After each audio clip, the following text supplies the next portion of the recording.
Good afternoon, everybody from SeaWorld Orlando. Today we are coming here to answer the question for you. Is it worth picking up a day ticket to this theme park? A lot of you guys come to Disney and Universal when you are traveling here to Orlando. So what we want to do for you is go ahead and show you everything that SeaWorld has to offer, let you know what is coming in the future, and hopefully you can then make a better decision on whether or not you guys should add a day or two to SeaWorld Orlando. One of the big things as we are actually heading into the park, you can see right in front of us, is Pipeline. This is a brand new coaster. A lot of people do like to come to SeaWorld if they are coaster enthusiasts. They actually have probably the most coasters here in Central Florida out of any of the other theme parks, at least in one central theme park. If you look across multiple parks, obviously you could probably add them up and you'd say, you know, Disney's got a few coasters here, a few coasters there, things like that. But if you have just one ticket to one park, I think SeaWorld would then take the cake for the most coasters in one park here in Orlando. Oftentimes, a lot of people don't realize that buying a pass pretty much pays for itself once you've come twice because of how cheap and affordable the SeaWorld passes are. Plus, you get a lot of benefits. So if you are planning on coming 2 or 3 times over the span of a year, definitely pick up a pass. Even if it's the bottom tier, it's definitely gonna save you some money. So basically, when I say that is the silver pass includes parking, but bronze does not. But it's $190 for the bronze pass, and it's $100 for a single day ticket. So if you come 2 times, it ultimately pays for itself, and you actually get kind of a lot of benefits with the annual pass. You get like free feeding trays, you'll get like a free drink, sometimes like a free skip the line queue. Sometimes even they'll give you a free guest pass. So sometimes you can actually work it where you buy a silver pass, you'll get a free ticket. I don't know, it's a really good system with annual passes. I feel like a lot of times Universal and Disney don't necessarily offer a lot of month to month benefits. They just have a static benefit where it kind of changes here over at SeaWorld. Something that's pretty cool about SeaWorld is it's actually the 60th anniversary today, so they have a lot of unique things pertaining to the 60th, so we are here celebrating that today as well. And right behind this sign, we actually have Manta, a very intense roller coaster right up at the front of the park here. And like I said, a lot of people wonder if it's worth coming to SeaWorld, and I feel like the coasters are such a big part of it. Manta is, I think, the only coaster here in Central Florida that is this kind of like Superman style, where you're kind of lifted up. It's a very, very unique ride. I love it. Again, it's probably the most intense ride, in my opinion, in the entire park. Another fun thing you can do here at SeaWorld is to always come check out the wildlife that they have available. So over here we do have some Caribbean flamingos as they are walking around. They do actually change colors a little bit. They might get a little more pink or less pink as far as that vibrancy, but it's always really fun to come check out all of the animals here. And they do have quite a number of them. I feel like it's probably similar to an Animal Kingdom where you can kind of go and check things out. They don't have a safari here, which is a little bummer, but I do feel like they have a lot of extra exhibits. Something you will want to keep in mind if you are visiting the SeaWorld Orlando location, they do require lockers for your stuff, and they are not complimentary. So you can see up there, it is $3 for an hour and then $1 for each additional hour, or $10 for the entire day, where you can then kind of rotate them around. But it is not like Disney and Universal, where the rides that they do require lockers for, they are not included like that. So you'll come over here, they'll assign you one, then you'll put your stuff inside, and you do have to lock your stuff up. Keep that in mind. We have just finished up on Manta, took a quick ride over here. One big benefit right now is for this month, we actually have free quick queue after 4 p.m., even as a silver pass holder. So that's actually really nice. One thing I do want to point out is their operations are typically pretty slow here at the SeaWorld parks. That includes Aquatica, Busch Gardens, things like that. So it's not quite like Disney or Universal where they're getting you on and they're getting you off. Definitely a lot slower. You have to keep that in mind. Probably about 2 to 4 minute dispatch times between each run. So keep that in mind when you're waiting around and you're oh, the line doesn't look too long. It's gonna take a little while. Either way, still a great ride. Now we're gonna head to kind of the other side of the park right now. Now this is where another location is, this Dolphin Nursery. Right actually at the front of the park, you can come see dolphins, and this is what I was talking about, where there's a lot of animal exhibits just existing throughout the park. There's some animal shows and things like that. So we'll show you this for just a quick second. They're typically pretty active, even as the night is coming to a close too. So there's a few over here. You can kind of see them coming to the surface there, and there was actually another one right over here. I don't know if they're waiting for a show. They put on a little bit of a show here, mostly just talking about them. I don't know if they also feed them, but that is kind of nice that, again, kids can come over here. There's actually a little location here right behind Nicole, and you can look under the water too, but they're not on our side right now. They are definitely kind of across the way, and there's no viewing on the other side, unfortunately. Another really nice thing about SeaWorld is they do actually have festivals a lot of time of the year. So you can see we are in the middle of the Seven Seas Food Festival, and if you guys are aware of how Epcot works, it's very similar, where there's a lot of food stations around. But what's actually unique about them, I'll show you right here, they actually offer sampling lanyards over here, and as a pass holder, you can actually get additional free stamps. So instead of spending money at each booth, which you still can do, you can actually buy these sampling lanyards, go up, and they'll just punch it, and you end up saving quite a bit of money.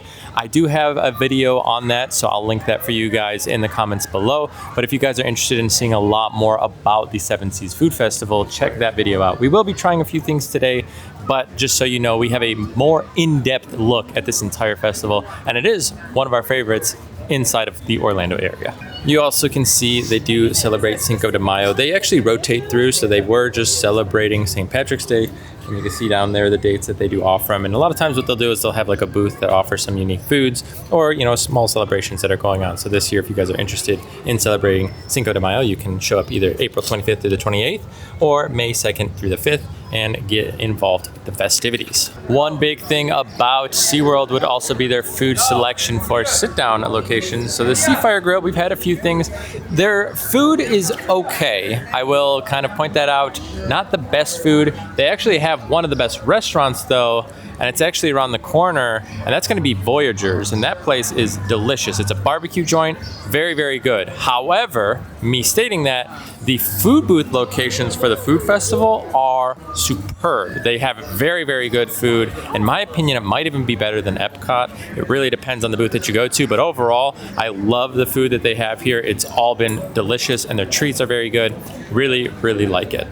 And just so you're aware of how you navigate the entire park, it's basically this giant lagoon in the center there, and then everything kind of wraps around it. So at the moment, we're kind of over in this direction here, right over here. So you have the new roller coaster pipeline right there. You're gonna circle around, you can hit Icebreaker.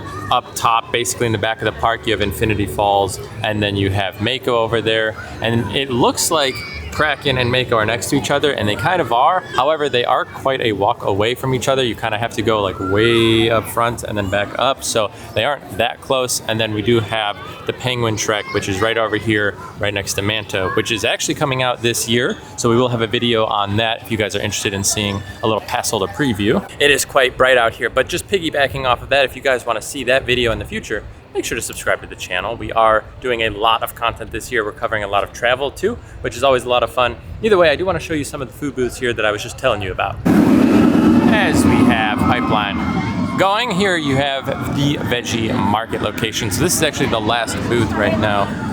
And you can see here some of your options. So this is all veggie based here. So you can see the taco about it would be a plant-based chorizo. You have scallops, and then you have this little fruit tart. So things that are more vegan, like you can see right there. Either way, this is basically what you can see at the booth. And the specialty drinks or the wines, things like that, you can actually use your stamp on, but you're not gonna get the full size option. So normally when you get it from here, it would be a larger cup, but if you are using that punch card like I mentioned, so let's say you did the Pinot Noir, it's gonna be a little bit more of a sampler size.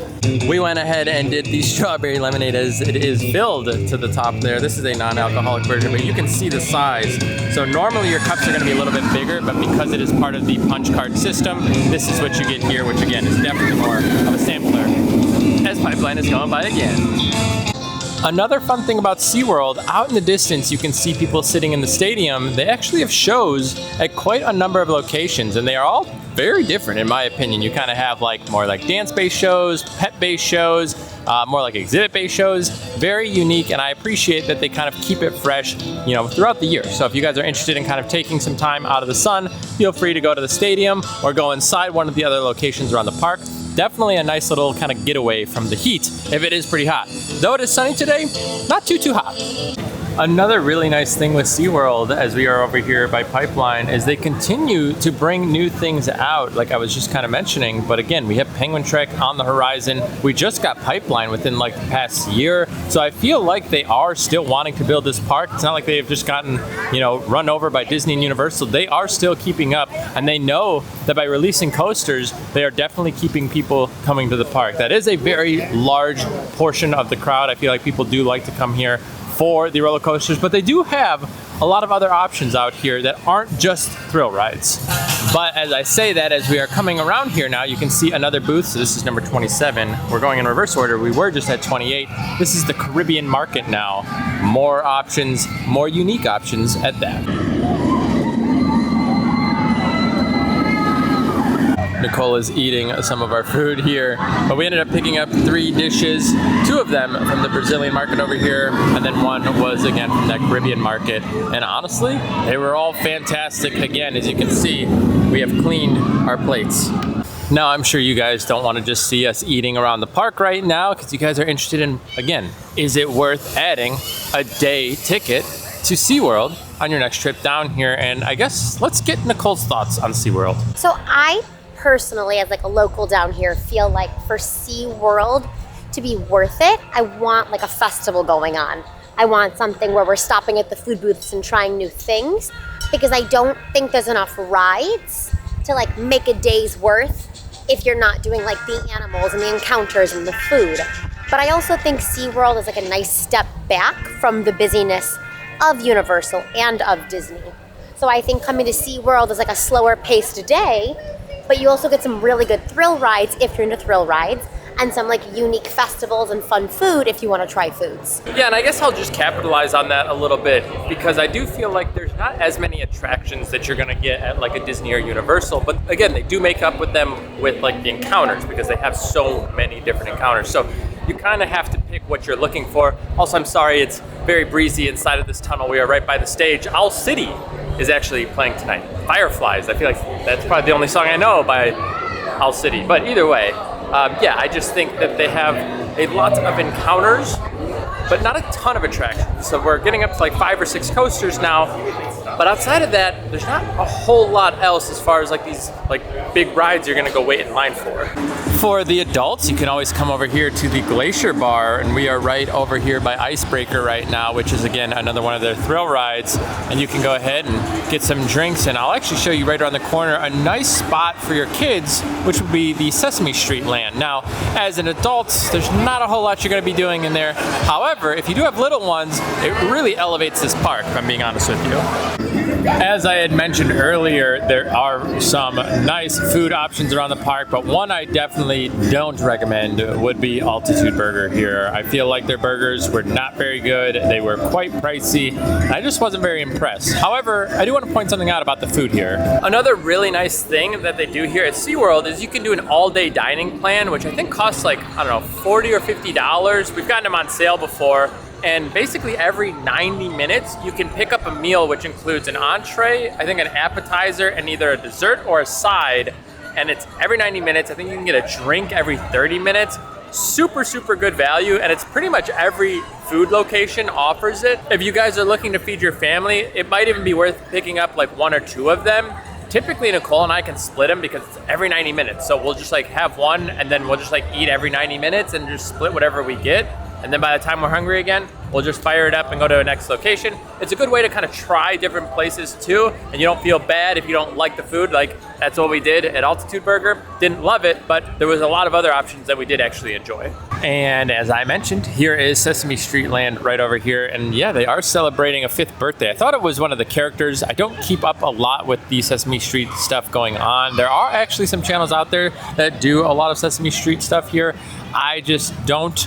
Over here to the right, we have kind of like a spinny thing that's gonna go up and down. I don't really know how you would describe it, over there, it's almost like a boat ride that spins back and forth and rotates. There is a nice little splash pad here if you do have little ones that like to go play in the water, because for whatever reason, I feel like every little kid just loves to hang out in the water. Also in the back, you can see there is a small little roller coaster, and that tends to be a decently long line, but things move pretty quick here compared to the rest of the park. And then I'll show you one other thing around the corner. And then out in the distance, that is like the cookie drop. So those are some of the rides that you do have here. There's a little playground right here to our left.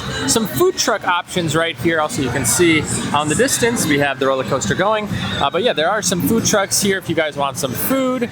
Over here, there's also like a little like bake shop thing with some snacks and treats in there.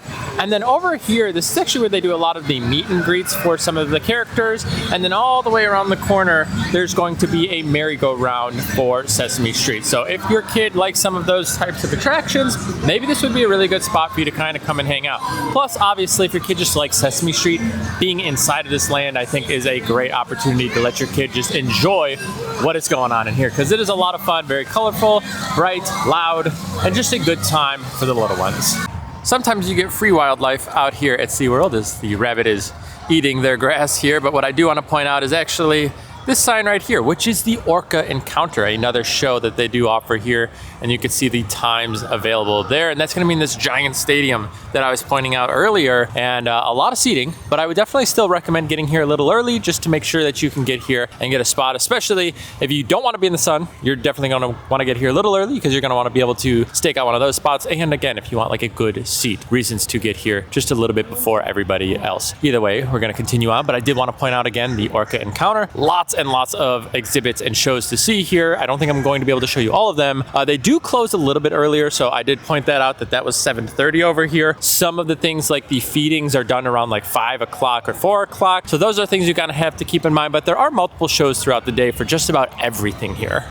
As we are continuing on, I do want to point out another location to eat here, which would be Dockside Pizza & Co. Again, there's a lot of food options here. Have not covered them all, will not cover them all, but I do want to point that out that you do have a few options. Also, their Coaster Coffee is their Starbucks. So if you see that here or you see it anywhere online, it is the same as Starbucks. Coming over here to the back corner of the park, we can see Infinity Falls, which is a very unique water ride as they are actually coming down right now.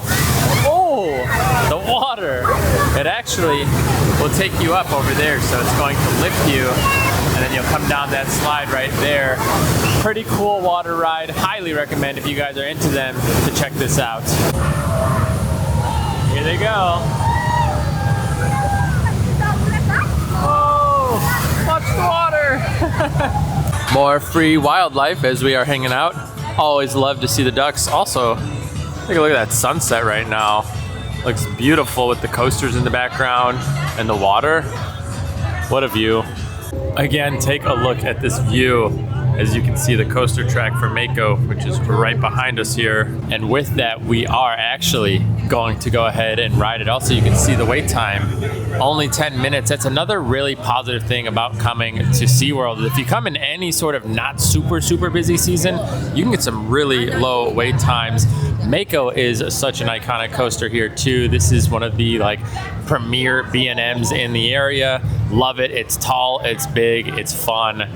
Just, I don't even know. It's just such a very good ride. Either way, we're gonna go ride Mako, and then we're gonna continue on showing you just a few more things here at SeaWorld. Over here near Mako, there are a lot of shark encounter kind of exhibits here, and you can see a lot of different types of sharks swimming around down here. This is always a really cool place to just kind of come check it out. I think you can actually typically feed them. I think it closes maybe at like 6 or so you do have to get here a little bit earlier, but you can get some food and feed these guys. As you can see them swimming right in front of us. Now there is one very cool thing. It's right around the corner. It's called the Shark Encounter, and it's an entire indoor walkthrough, but I don't want to ruin that for you. You guys need to check that out for yourselves. It is very cool in there. A lot of shark facts, but on the outside, I do want to at least show you this and all of these shark things going on out here. Again, Mako being a type of shark is kind of where this all stems from. Either way, definitely some fun stuff that you can do, and then they give you some fun facts up there on the little like posters as well. Well, that is our time here at SeaWorld, and I hope you guys had a good time. If you did enjoy today's video, please consider giving it a thumbs up, but hopefully this will help you out in the future to determine whether or not you should spend a day or two here at SeaWorld. We showed you some of the rides, we showed you some of the food options, some of the festivals that come and go, and then obviously some of the exhibits that they do have here. I hope that it is some good information for you and that you got to ultimately make a decision based on what you saw here today, as we have a beautiful sunset behind us, as there's a show going on over at the Orca Encounters, and Pipeline is in the background. Thank you guys for hanging out with us today. We'll see you guys in the next video. Take care.